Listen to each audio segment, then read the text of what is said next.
The sun was barely breaking through the heavy clouds hanging over the mountain slopes of Oregon as two Hunter brothers, Jason and Mike Harris, slowly made their way along a trail deep in Mount Hood National Forest, about 12 miles from popular tourist routes. On October 23, 2025, the autumn forest was ablaze with gold and crimson. The damp smell of decaying leaves filled the air, mingling with the scent of pine needles and moss. "Something's not right here," Jason muttered as his foot caught on a metal object, almost completely hidden under a layer of fallen leaves and soil. No one could have predicted that this chance discovery, an old Frigidaire refrigerator, would shake the small town of Silver Creek and bring back to life a case that had broken the hearts of many local residents 9 years earlier. 9 years and 5 months ago, on May 17, 2016, in this same forest, but closer to the eastern entrance to the national park, 15-year-old Nicole Myers disappeared. That day began as a routine school trip, one of dozens held each spring for Silver Creek High School students. It was a day when 22 students and 3 adults set out to study the local flora under the guidance of Mr. Collins, a biology teacher. However, only 21 students returned home. Nicole was last seen alive at lunchtime when she separated from the group to photograph a rare species of fern for her school botany project. The petite, slender girl with long brown hair braided into a ponytail and a khaki backpack slung over one shoulder disappeared into the dense vegetation as if she had vanished into thin air. 2 hours and 15 minutes later, when the group was supposed to return to the bus, panic set in. No one could find Nicole. Her phone wasn't answering, and loud calls went unanswered. With each passing minute, the fog descended lower, enveloping the mountain slopes in an eerie, milky savanna. The temperature was dropping rapidly, and the wind was picking up, rustling the crowns of century-old spruce and pine trees, as if whispering ominous premonitions. The large-scale search operation that unfolded in the following hours, and then days and weeks, became one of the largest in the history of Clackamas County. Hundreds of rangers, police officers, and volunteers combed mile after mile of green hell. Helicopters flew over the forest, and search dogs tried to pick up the trail. The only things they found were Nicole's backpack with her camera, from which the memory card had mysteriously disappeared, and an uneaten peanut butter sandwich. The trail ended at a small stream, about 1/3 of a mile from the main hiking trail. The dogs lost the scent on a rock protruding from the water. After the rains the day before, the stream was turbulent but shallow, only a foot or two deep. Could Nicole have slipped and drowned? Or had someone kidnapped her? Or, as some locals whispered, was someone close to her responsible for the tragedy? Nicole's mother, Linda Myers, a nurse at the local clinic, had aged 10 years during the week-long search. Her stepfather, Brandon Myers, an experienced forester, combed the woods day and night with search teams, refusing to believe that the girl could have simply disappeared. "My daughter knows these woods. She couldn't have gotten lost. Something happened, something terrible," Linda Myers said with a trembling voice at a press conference held on the 10th day of the search. With each passing day, hopes of finding Nicole alive melted like snow under the spring sun. After a month of intensive searching, the operation was officially called off, leaving only a few patrols to periodically survey the most remote parts of the forest. Mount Hood Forest gradually returned to its original tranquility. Spring flowers bloomed, birds raised their chicks, and ants built their underground palaces. Nature is indifferent to human tragedies. It continues its eternal cycle, oblivious to the tears of the mother, the despair of the stepfather, and the pain of the younger brother. For 9 long years, this story remained one of those scary legends that locals use to frighten children. Don't go into the forest alone. Remember what happened to that girl? No one could have imagined that an ordinary October day in 2025 would once again send shivers of horror through the entire town when the remains of a human body began to be removed from a rusty refrigerator hidden in the thicket, wrapped in a school jacket with the Silver Creek School emblem. Nicole Myers always stood out among the other teenagers in Silver Creek. At 15, she had a serious, almost adult look in her brown eyes that seemed deeper and wiser than those of many of her teachers. Short, thin, with long brown hair that she usually wore in a simple braid, she never followed fashion, preferring comfortable jeans, flannel shirts, and heavy boots, practical clothing suitable for her endless walks in the woods. She was like she wasn't from this world, recalled Sarah Jenkins, her literature teacher. She wrote poems about mosses and lichens when other girls her age were writing about love and celebrities. She seemed to understand the language of the forest better than the language of her peers. According to her classmates, Nicole rarely participated in social events, avoiding noisy parties and popular places where teenagers gathered.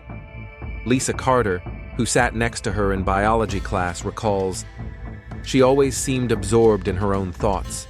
She could spend hours examining the structure of a leaf or a pine needle. The only thing that really fascinated her besides plants was photography." Nicole received her first camera on her 13th birthday, a gift from her mother and stepfather. From that day on, she always carried it with her, capturing the smallest details of nature, dewdrops on spider webs, patterns on the bark of old trees, shadows from branches on the forest floor. "She often showed me her photos," said Linda Myers, Nicole's mother, wiping away tears during one of many interviews after her daughter's disappearance. "She said she wanted to create an atlas of all the plants in our region. She dreamed of going to college to study ecology or botany." Nicole's family lived in a small but cozy wooden house on the outskirts of Silver Creek, just a mile and a half from the edge of the national forest. Linda worked as a nurse at a local clinic, often taking night shifts. Her current husband, Brandon Myers, served as a forest ranger in the same Mount Hood National Park, where Nicole later disappeared. They married when Nicole was 10, and since then, she has gone by her stepfather's last name. Brandon had a reputation for being strict but fair. Tall and wiry, with a face tanned from constant outdoor exposure and a thick beard already showing signs of gray, he could seem rude and uncouth. However, his colleagues spoke of him as a dedicated professional who knew every trail and every tree in his patrol area. 9-year-old Kyle, Linda and Brandon's only son, adored his older sister. According to his mother's recollections, he always wanted to go on walks with her, asking her to show him the secret places she found in the forest. Nicole was always patient with him, Linda recalled. She taught him to distinguish animal tracks, recognize edible berries, and find the best spots for photos.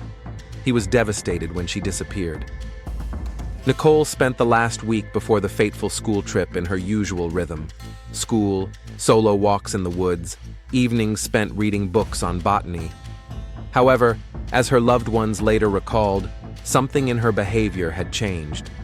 She became even more withdrawn, almost obsessed with her camera and her upcoming botany project. "She hardly ever left her room," Linda said.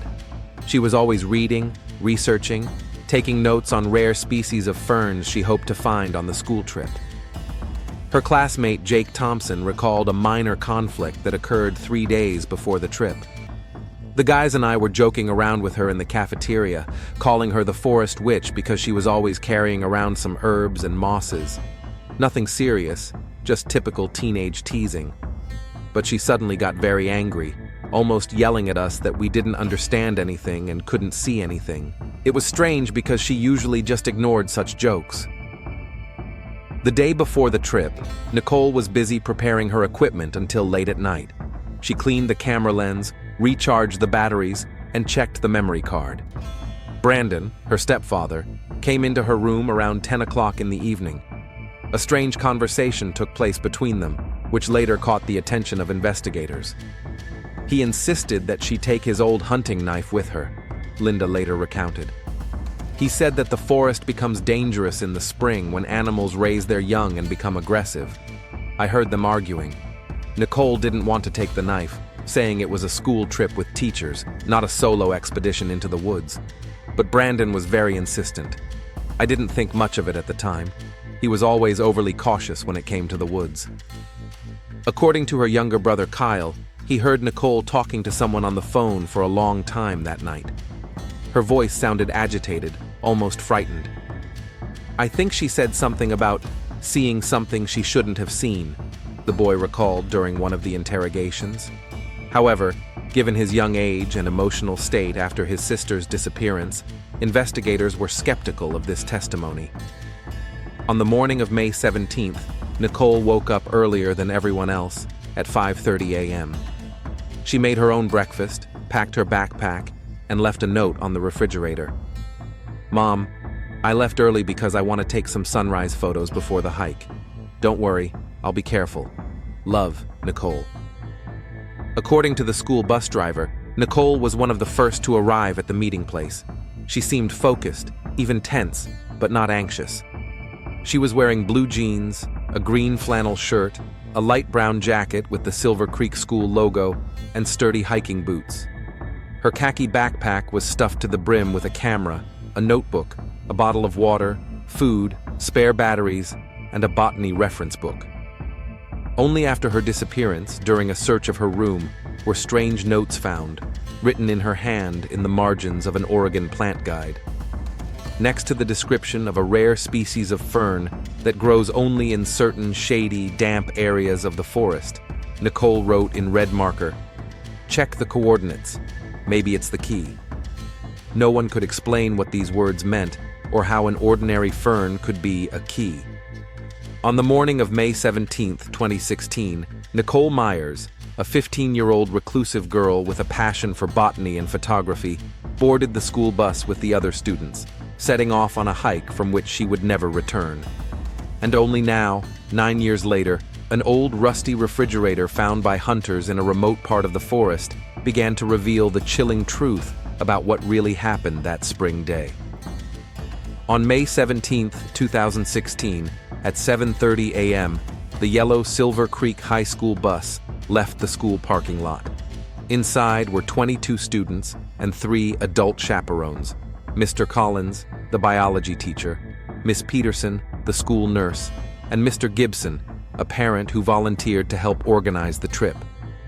This spring biology trip had been a school tradition for over 15 years.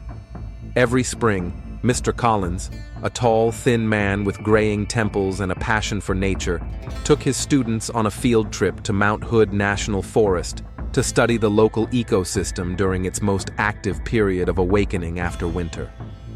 The weather was perfect for hiking, Mr. Collins later recalled, nervously wringing his hands during questioning. Clear skies, a temperature of around 70 degrees Fahrenheit, a light morning breeze. The forecast promised a sunny day. Nothing foreshadowed trouble. The bus arrived at the east entrance to the National Forest at 8:45 a.m. The students, full of enthusiasm, jumped out of the bus one after another, laughing loudly and calling out to each other. Nicole, according to witnesses, was more focused and reserved than usual. She stood slightly apart from the group, adjusting her camera, checking the batteries and memory card. She seemed nervous, but I thought she was just excited about her research project, recalled Emily Williams, her classmate. Nicole kept checking her backpack, as if she was afraid of forgetting something. At 9 o'clock, the group set off along the main hiking trail, leading deep into the forest. Mr. Collins walked in front, Mr. Gibson in the middle of the group, and Ms. Peterson brought up the rear. The students were given maps and compasses, although no one expected them to be needed. The route was well defined and had been traveled many times in previous years. The first part of the day passed without incident. The group stopped several times to study different types of plants. Mr. Collins talked about the ecological features of Mount Hood Forest, and the students took notes and photographs for their projects. Nicole was extremely interested in mosses and ferns, Mr. Collins recalled. She would constantly stray a few steps away from the group to photograph some interesting specimen, but never more than 10 or 15 feet away. I kept her in my sight at all times. At noon, the group stopped on a clearing near a small stream for lunch. Everyone spread out their blankets and took out their packed lunch boxes. The atmosphere was relaxed and cheerful. The sun was high in the sky, birds were singing in the treetops, and the air was filled with the scents of pine needles, wildflowers, and damp earth. According to her classmates, during lunch, Nicole sat a little apart, busily writing something in her notebook. From time to time, she looked into the distance, as if searching for something among the trees. She ate only half of her sandwich, although she usually had a good appetite, especially during hikes. At 1:30 p.m., the group continued on their route. At this point, they were already almost 3 miles from their starting point. The trail became narrower, the forest denser, and the slopes steeper. At around 2 p.m., the sky began to cloud over. At first, they were light, feathery, almost imperceptible. But gradually the sun began to hide, the shadows in the forest became deeper, and the air became cooler. I asked Mr. Collins if we should turn back because of the change in weather, Mr. Gibson later recounted. But he said that a little rain or fog was normal for this time of year, and that we would still be back at the bus long before the weather really turned bad. At 2:20 p.m., the group reached a fork in the trail. The right fork branched off and climbed upward to a lookout point. The left fork descended to a stream where, according to Mr. Collins, rare species of aquatic plants could be found. I divided the class into 2 groups, the teacher recalled. The first group, about 15 students, went with me and Mr. Gibson to the observation deck. The second, smaller group of 7 students, including Nicole, went with Miss Peterson to the stream. We agreed to meet at the same place in 30 minutes. At 2:30 p.m., when Miss Peterson's group reached the stream and spread out along the bank to make their observations, the weather began to deteriorate rapidly. The wind picked up, swaying the treetops. The temperature dropped several degrees. Fog began to descend from the western side of the mountain, enveloping the forest in an eerie gray shroud. At first it was just a light haze, Miss Peterson said, barely holding back tears during the interrogation. But within 15 minutes, it turned into a thick, milky veil. Visibility was reduced to 30 or 40 feet. I told the children to stay close together. It was at that moment that Nicole Myers, who was standing on a rock in the middle of the stream, photographing moss on a fallen tree, saw something that caught her attention. According to Rebecca Stern, her classmate who was standing closest to her, Nicole suddenly straightened up, pointed her camera toward the thick fern growth on the opposite bank, and began taking pictures with obvious excitement. She looked like she had seen a ghost, Rebecca recalled. Her hands were shaking as she took the pictures. Then she shouted to me, "I found it! It's the rare species I read about," and jumped to another rock, getting closer to the opposite bank. Ms. Peterson was busy with other students at that moment, who were complaining about the sudden deterioration of the weather and wanted to return. She noticed that Nicole had moved a little further away, but was still within sight, so she wasn't worried. The last thing I saw was her carefully jumping from rock to rock across the stream, holding her camera high above the water, the teacher said. Her figure was already a little blurred by the fog. I shouted at her not to go too far, and she waved back at me. That was the last time I saw her. When Ms. Peterson gathered the group at 2:45 p.m. to return to the meeting point, she noticed that Nicole was not among the students. She asked Rebecca where Nicole was, and the girl pointed in the direction of the opposite bank, already completely hidden in the fog. "We started calling her," recalled Justin Moore, another student in the group. First quietly, then louder and louder. But there was no answer. Only the wind rustled in the branches and the water gurgled over the rocks. Miss Peterson initially decided that Nicole simply couldn't hear them because of the noise of the wind and water, and continued her search along the shore. She instructed the rest of the students to stay where they were, holding hands so that no one else would get lost in the fog. The teacher herself carefully crossed the stream, trying to find traces of Nicole on the other side. But the fog was so thick that she could only see a few steps ahead of her. I kept calling, but all I heard was the echo of my own voice, Miss Peterson recalled. At one point, I thought I heard the crackling of branches somewhere ahead and to my right, but when I went in that direction, I found nothing. After 15 minutes of fruitless searching, Miss Peterson decided to return to the rest of the group and quickly go to the meeting place with Mr. Collins to organize a full-scale search with more people. Then Miss Peterson, with 6 students but without Nicole, returned to the fork in the path. Mr. Collins and Mr. Gibson with the other group were already waiting for them, concerned about the delay and the worsening weather. Upon hearing of Nicole's disappearance, Mr. Collins immediately organized a search. He divided everyone into pairs, instructing them to call out for the girl and not to stray more than 20 feet from the main trail. Mr. Gibson ran back to the stream where Nicole was last seen with the 3 most physically fit students. Miss Peterson stayed at the fork with the rest of the group so that Nicole could find them if she decided to return there. By 4 o'clock, the search had been unsuccessful, and the weather continued to deteriorate. The fog grew thicker, a light rain began to fall, and the wind grew stronger and colder. The temperature dropped to nearly 50 degrees Fahrenheit. At 4:20 p.m., Mr. Collins decided that most of the group needed to be evacuated immediately, especially since several students were lightly dressed and already beginning to shiver from the cold. He sent Mr. Gibson and 19 students back to the bus, instructing the driver to immediately call for rescue workers and the police. He himself, along with Miss Peterson and 2 older students, Ryan Mitchell and Brenda Fisher, who volunteered to help and were dressed appropriately for the bad weather, continued the search. At 4:45 p.m., as the search party was returning in complete darkness and with no results, Ryan Mitchell found Nicole's backpack. It was lying at the foot of a small slope, about 100 yards from the stream, partially hidden under a pile of wet leaves. The backpack was open, the camera was not inside, but its empty case was lying nearby. This discovery only increased Mr. Collins's anxiety. It was obvious that something had happened to Nicole. She would never have voluntarily left her precious camera or backpack behind. Later, the first rescuers arrived, 2 National Park Rangers on ATVs, equipped with search gear. 20 minutes after them, 2 police cars arrived.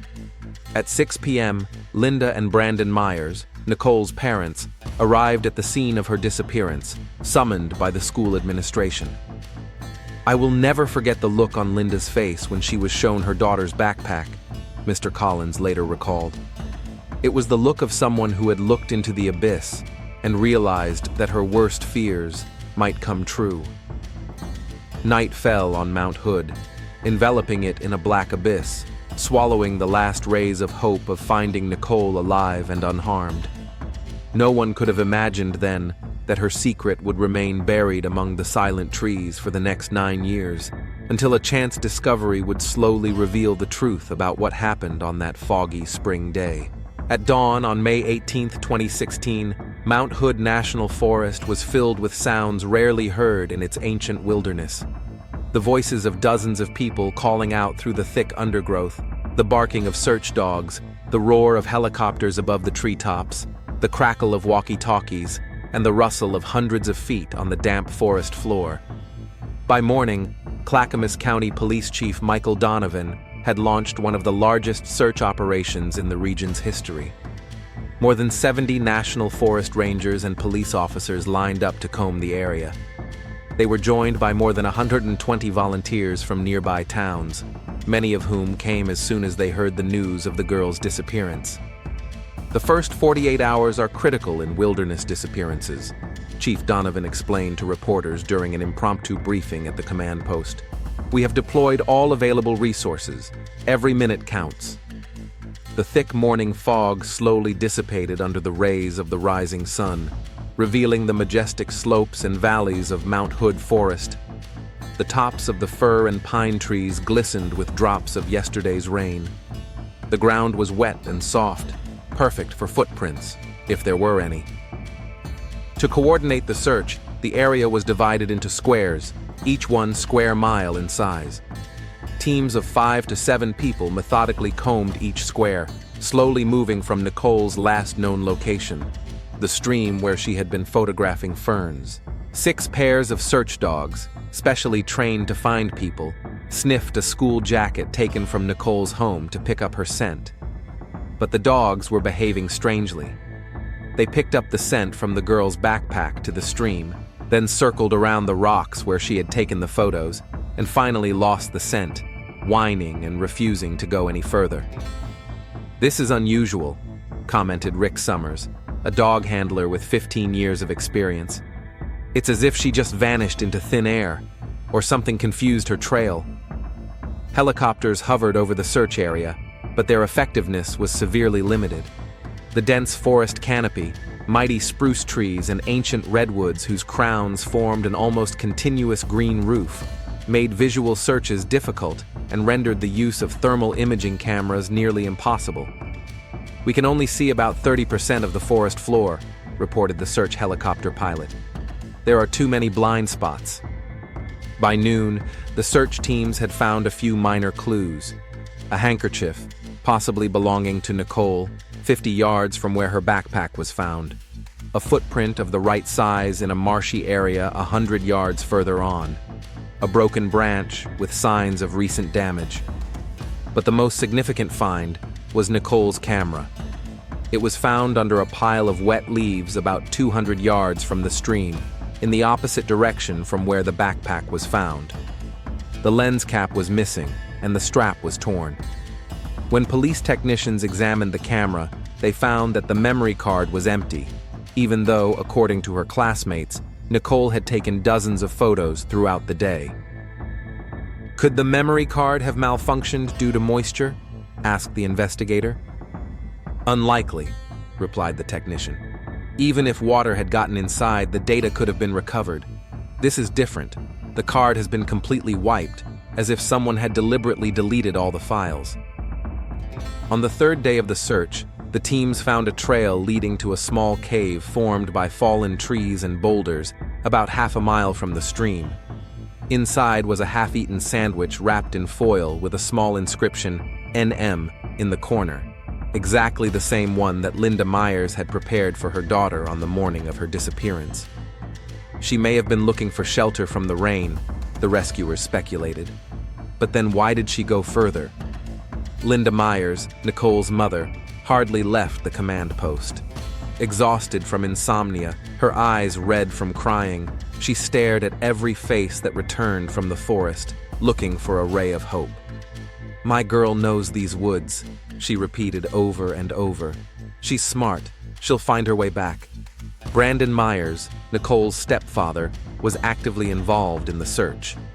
An experienced forester, he led one of the volunteer groups, combing the most remote and inaccessible areas. He returned only for a short rest, then disappeared into the woods again for hours. On the 5th day of the search, investigators began to form different versions of Nicole's disappearance. The first and most obvious was an accident. The girl could have slipped on wet rocks, fallen into a stream, and been carried away by the current. However, a thorough examination of the stream a mile downstream revealed no traces. The second version was an attack by a wild animal. Black bears and cougars live in the forests of Mount Hood. However, the absence of traces of a struggle and blood at the site of the disappearance reduced the likelihood of this version. The third version is that Nicole deliberately ran away from home, but everyone who knew the girl categorically denied this possibility. She was a devoted daughter, a good student, and had no serious problems at school or at home. And finally, the fourth version, which investigators initially discussed only in whispers, is kidnapping. Mount Hood National Forest, despite its popularity with tourists, had fairly remote areas where a person could be hidden. "We are considering all possible scenarios," Chief Donovan commented cautiously. "No version is ruled out." On the 7th day of the search, Detective Rachel Morgan, who was leading the criminal aspect of the investigation, began to notice certain inconsistencies in Brandon Myers' testimony. He claimed that on the day of Nicole's disappearance, he was in the northern part of the park with other rangers, conducting a routine inspection of the area. However, one of the rangers recalled that Brandon had been away for several hours, explaining that he needed to check a report of an illegal campfire. "Where exactly were you between 2 and 6 p.m. on May 17th, Mr. Myers?" Detective Morgan asked during an informal conversation. "I told you I was checking a report of a fire in Sector B7, Brandon replied, rubbing his tired eyes. Maybe I stayed longer than I planned. Why are you asking about this? You should be looking for my daughter, not interrogating me." When Detective Morgan persisted, Brandon snapped, "Do you seriously think I could have harmed Nicole? She's my daughter. I adopted her when I married Linda. I raised her as my own for 5 years." However, suspicions were quickly dispelled when Senior Ranger Alex Harrison confirmed that Brandon had indeed been checking Sector B7, which was about 10 miles from where Nicole disappeared. Moreover, Forest Ranger Ray Hawkins also testified that he had met Brandon in that sector at around 4 p.m., an hour and a half after Nicole was last seen. Day after day passed. The number of search teams gradually decreased as the likelihood of finding the girl alive rapidly declined. By the end of the second week, the active search was limited to professional rescuers and a small group of dedicated volunteers.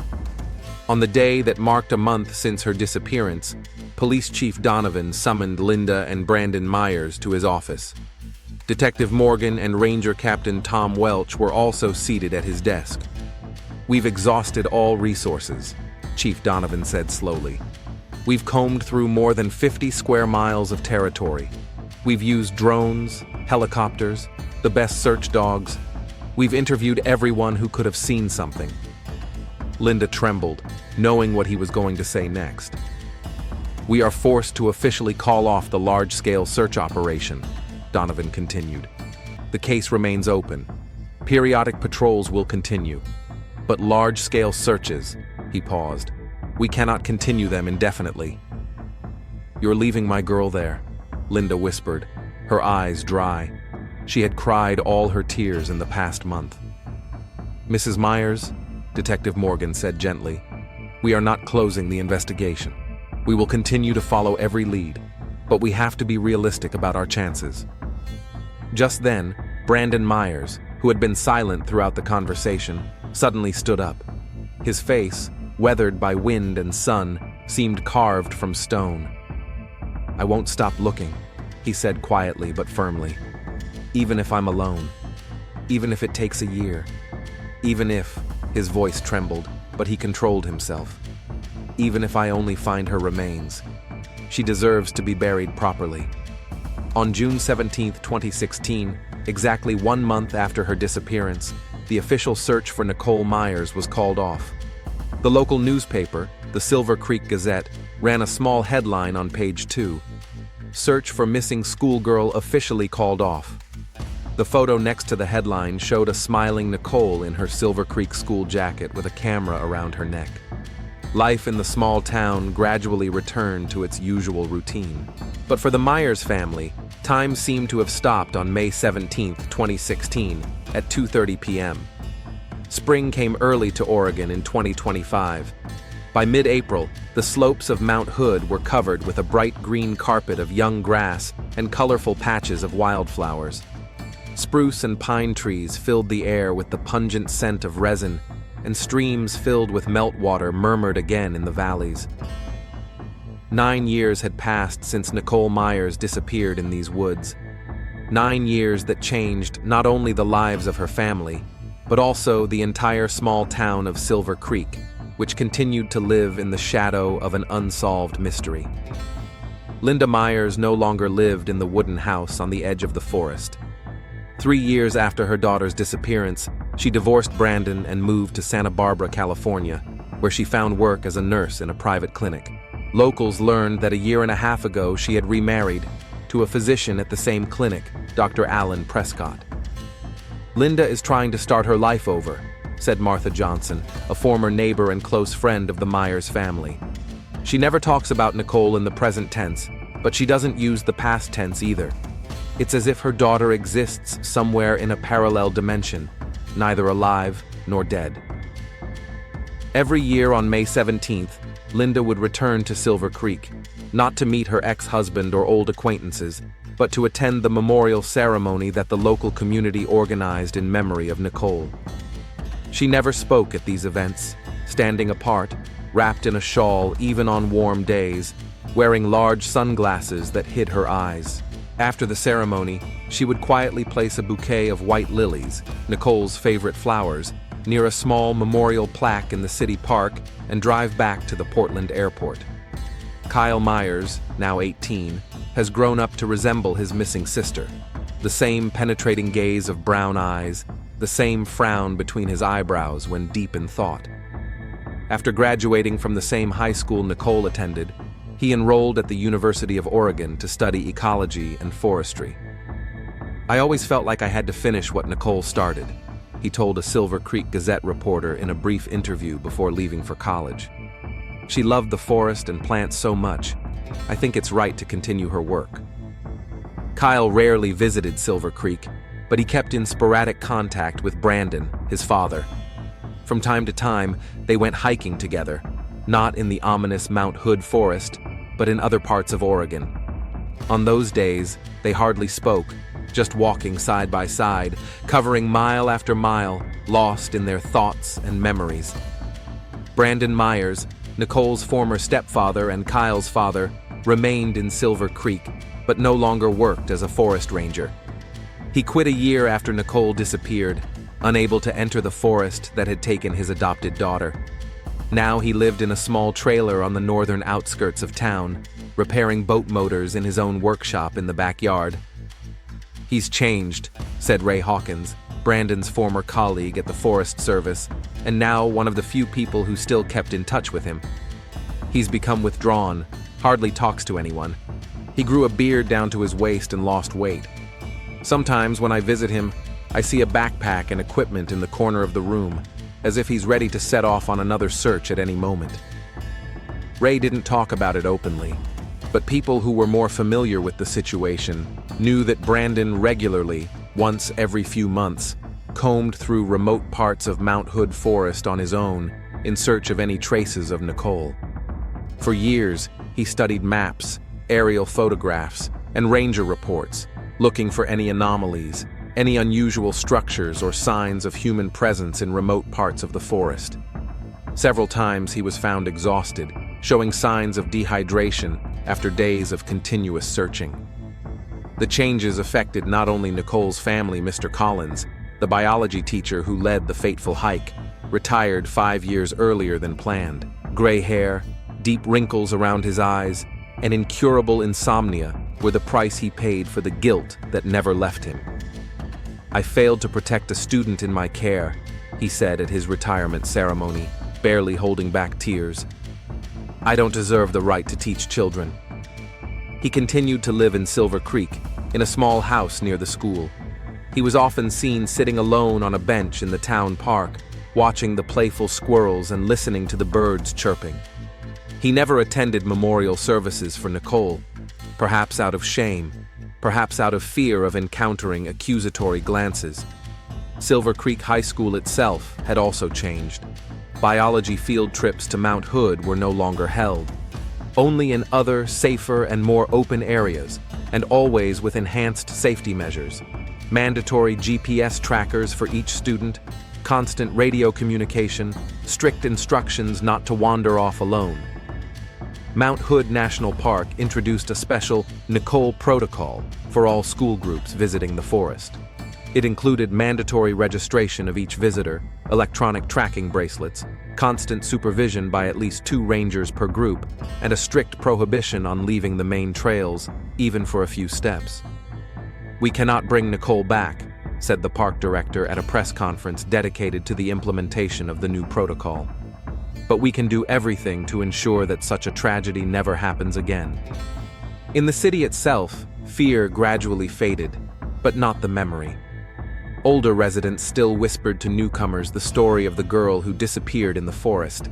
Parents still warned their children, "Never go into the forest alone."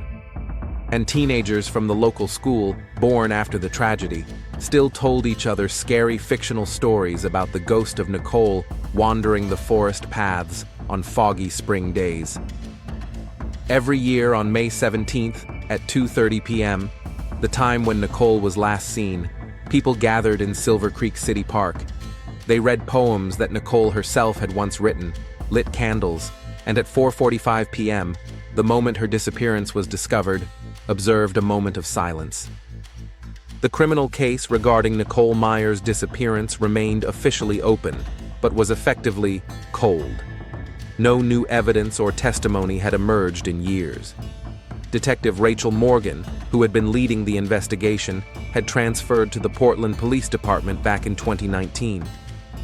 Silver Creek, like most small towns, went on with its measured life.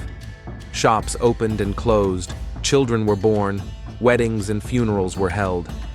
The seasons changed. Bright summer gave way to colorful autumn, followed by snowy winter, and then spring again with its abundance of colors and scents. But every spring, when the fog descended on the slopes of Mount Hood and the damp wind rustled in the treetops, the residents of Silver Creek involuntarily shuddered, remembering the girl who went to photograph ferns and never returned home. On October 23, 2025, hunting season began in Mount Hood National Forest. The crimson leaves of the maples and the golden crowns of the oaks blazed in the autumn sun. The air was filled with a special aroma, a mixture of damp moss, decaying leaves, and pine resin. Morning mists crept between the mountains, reluctantly retreating under the pressure of daylight. Brothers Jason and Mike Harris left Silver Creek before dawn. Their worn Ford pickup truck slowly climbed the forest road until it reached a small clearing on the northeast slope of the mountain. It was the first day of their annual hunting weekend, a tradition that had been going on for more than 10 years. "This year, let's go further east," suggested Jason, the older of the brothers, a 50-year-old owner of a small auto repair shop in Silver Creek. Almost no one hunts in that sector. Ranger Thompson said a large male deer was spotted there last month. Mike, 3 years younger, nodded. He wasn't particularly fond of hunting, but he cherished these rare days alone with his brother and the wilderness, a chance to get away from his job as a school math teacher. By noon, the brothers had covered nearly 8 miles, venturing deeper into the increasingly wild and unexplored parts of the forest. A compass and GPS navigator helped them stay on course, but the trail was becoming less and less visible, sometimes disappearing completely under piles of fallen leaves and pine needles. "We've already strayed almost 4 miles from the trail," Mike remarked, checking his GPS. "It seems like no one ever walks here." Jason just nodded, continuing to walk slowly forward, scanning the undergrowth intently for signs of game. His Remington hunting rifle was slung over his shoulder, and a hunting knife in a leather sheath hung from his belt. Around 1 p.m., the brothers stopped at a small clearing to rest. Mike took out a thermos of coffee, and Jason unfolded a map of the region, estimating their location. "We're somewhere around here," he said, pointing to a dense forest on the eastern side of the mountain. "This is no longer a tourist area, but a protected territory. That's why it's so quiet here." Indeed, the forest around them was filled with a special, almost primeval silence. No hum of distant cars, no voices or sounds of civilization. Only occasionally did the distant cry of a hawk or the tapping of a woodpecker disturb the peace. After a short rest, they moved on. The terrain became increasingly rugged, with steep slopes and deep ravines overgrown with ferns. The sun was already beginning to set, casting long shadows from the tall spruce trees. "Another hour and we'll have to turn back," Mike remarked, jumping over a fallen tree. "I don't want to wander through these woods in the dark."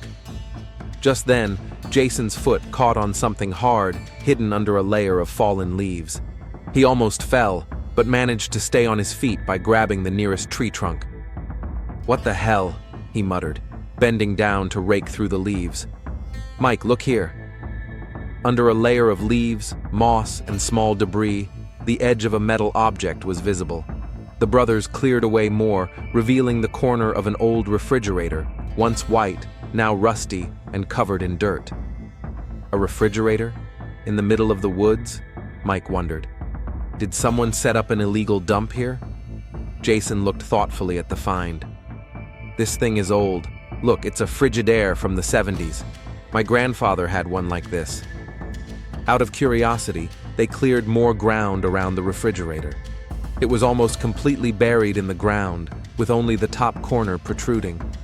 Several young trees were growing right next to it, their roots entwined with the metal body.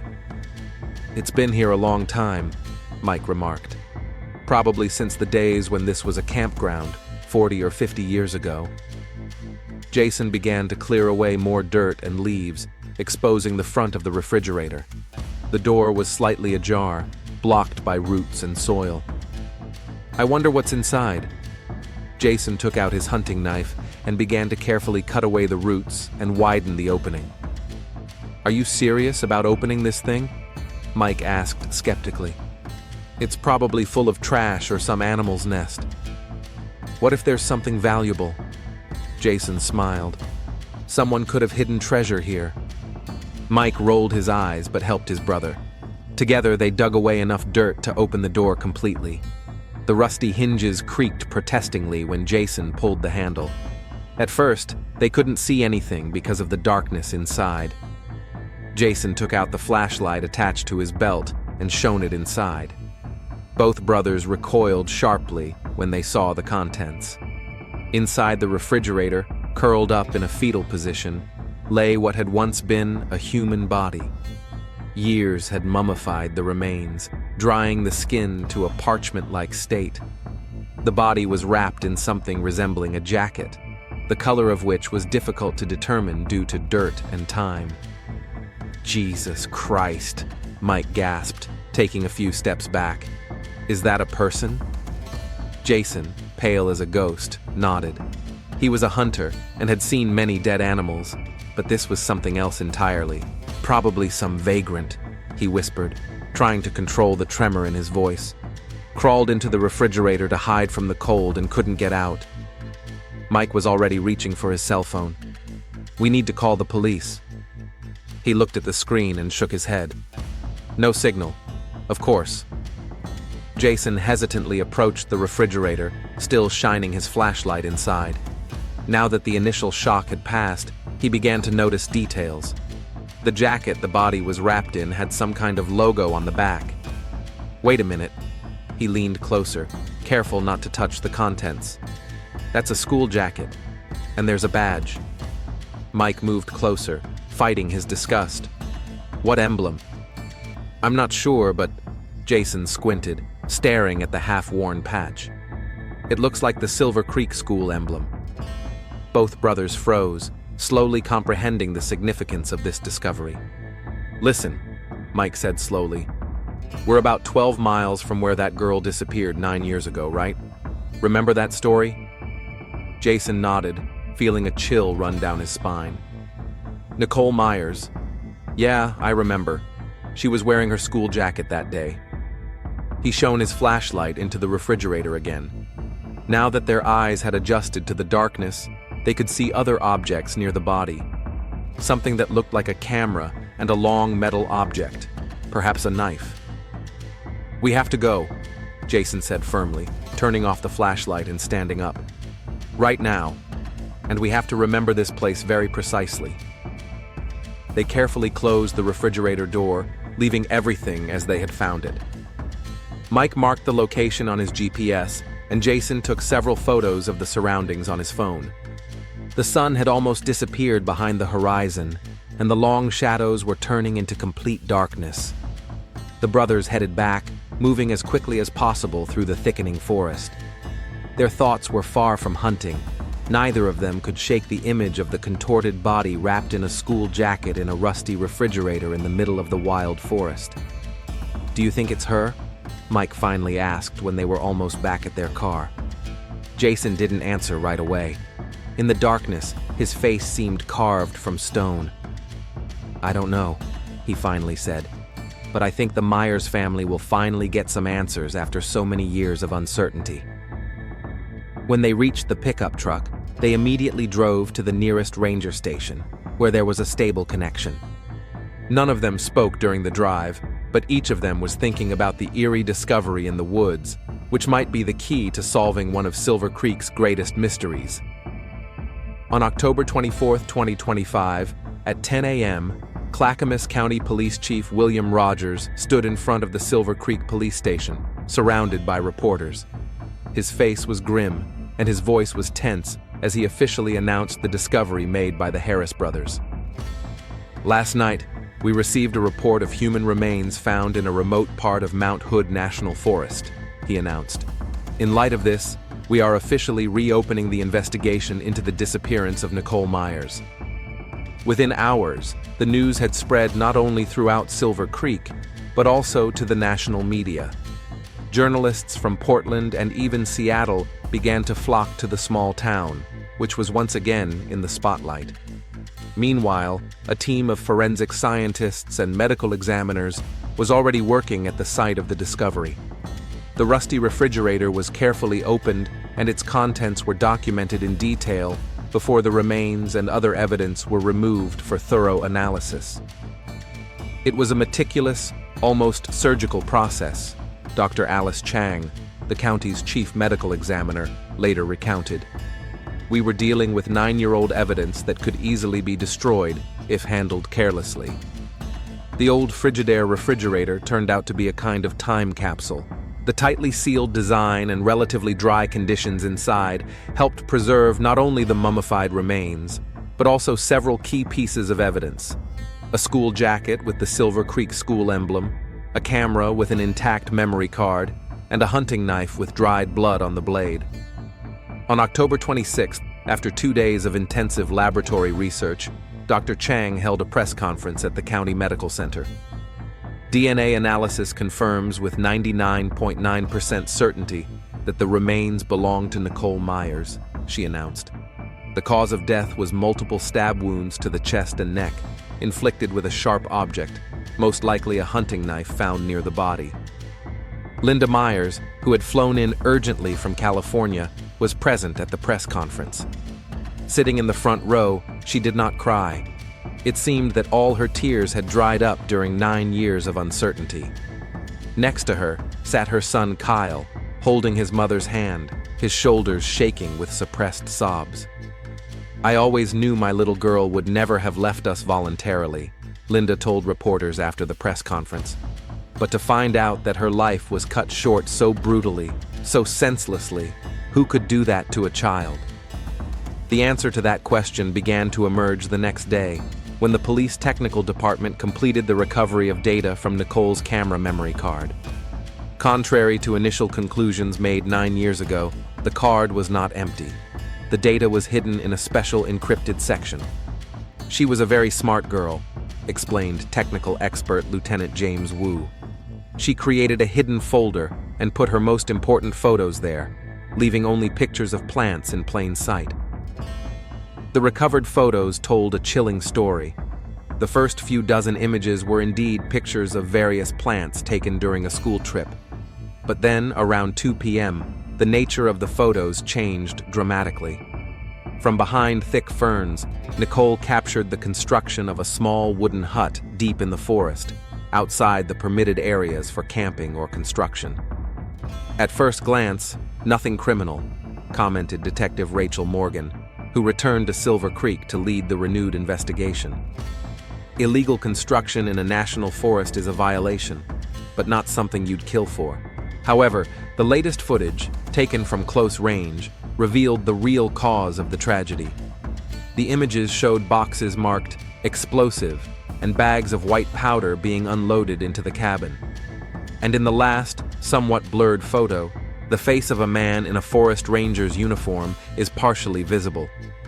"We immediately suspected Brandon Myers, Nicole's stepfather," Detective Morgan later admitted. "Everything pointed to him. He was a forest ranger, knew the forest like the back of his hand, and had the opportunity to build a hut in a remote part of the reserve without being noticed." Brandon Myers was detained for questioning on the evening of October 27th. But a detailed analysis of the photos from the memory card brought an unexpected twist to the case. Facial recognition experts determined that the photo was not of Brandon Myers, but of his colleague and best friend, Ray Hawkins. "We didn't even consider him a suspect 9 years ago," Detective Morgan admitted. "He actively helped in the search for Nicole and gave testimony that confirmed Brandon's alibi." When the police arrived at Ray Hawkins' house to arrest him, it was too late. The 60-year-old former forester was found dead in his living room. He had shot himself in the head with a hunting rifle. Next to him was a suicide note written in neat, almost calligraphic handwriting. She shouldn't have seen it. I didn't want her to, but she would have told. Now we are both free. Further investigation revealed that Ray Hawkins had been using a remote cabin to store and repackage drugs for several years. Located 12 miles from the nearest hiking trail, in the middle of impenetrable thickets, the cabin was the perfect place for illegal business. That day, Nicole accidentally wandered too far from the group. Detective Morgan reconstructed the events. She was photographing plants and suddenly noticed a hut that shouldn't have been there. Her curiosity got the better of her. She got closer and started taking pictures. Hawkins noticed her and realized she had seen too much. Analysis of phone calls showed that on May 17, 2016, at 2:45 p.m., Ray Hawkins received a short call from his drug business partner.